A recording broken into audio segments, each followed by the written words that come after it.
ప్రభువు మీతో ఉందురుగాక. మీ ఆత్మతోనూ ఉందురుగాక.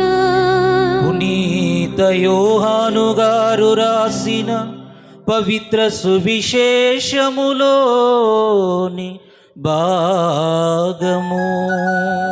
ప్రభువా మీకు మహిమ కలుగునుగాక.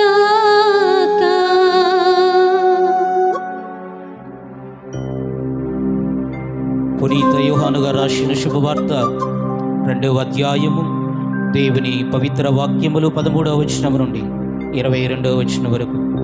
పునీత యోహాను గారు రాసిన శుభవార్త 2వ అధ్యాయము దేవుని పవిత్ర వాక్యములు 13వ వచనం నుండి 22వ వచనం వరకు. యూదుల పాస్కా పండుగ సమీపించుటచే యేసు యెరూషలేమునకు వెళ్ళెను. దేవాలయములో ఎడ్లను గొర్రెలను పావురములు అమ్మువారిని డబ్బులు మార్చువారిని ఆయన చూచెను. ఆయన త్రాళ్ళతో కొరడాను పేని గొర్రెలను ఎడ్లను అన్నిటిని ఆలయము వెలుపలతో లెను. డబ్బులు మార్చువారి నాణ్యములను చిమ్మివేసి బల్లలను పడద్రోసెను.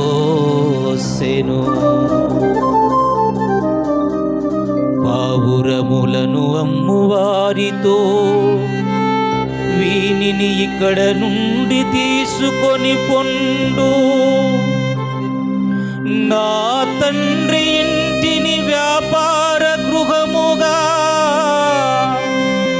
మీరు చేయవద్దు అని వారికి చెప్పెను. నీ గృహమునందు నాకు గల ఆసక్తి నన్ను దహించుచున్నది.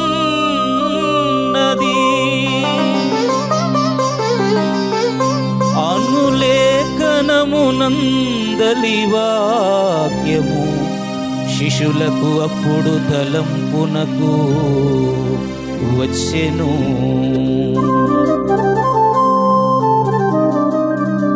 యూదులు అప్పుడు ఆయనతో, నీవు ఈ కార్యములు చేయుటకు మాకు ఎట్టి గురుతును చూపెదవు అని ప్రశ్నించిరి.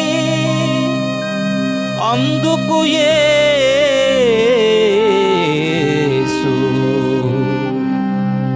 ఈ ఆలయమును మీరు పడగొట్టుడు, నేను దీనిని 3 రోజులలో లేపుదును. నేను దీనిని 3 రోజులలో లేపుదును అని వారికి సమాధానమిచ్చెను.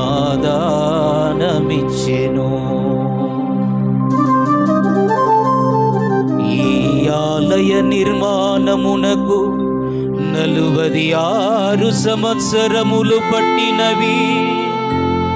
నీవు దీనిని 3 రోజులు లేపగలవా అని యూదులు తిరుగ ప్రశ్న వేసిరి.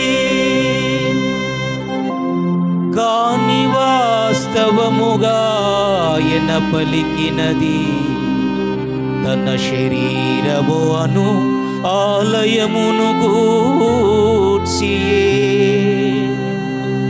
ఆయన మృతులలో నుండి లేచిన పిదప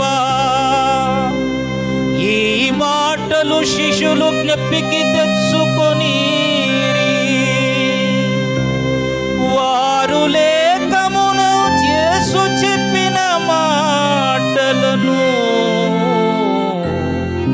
విశ్వసించిరి. ఇది క్రీస్తుని సువిశేషము. క్రీస్తువా మీకు స్తుతి కలుగునుగాక.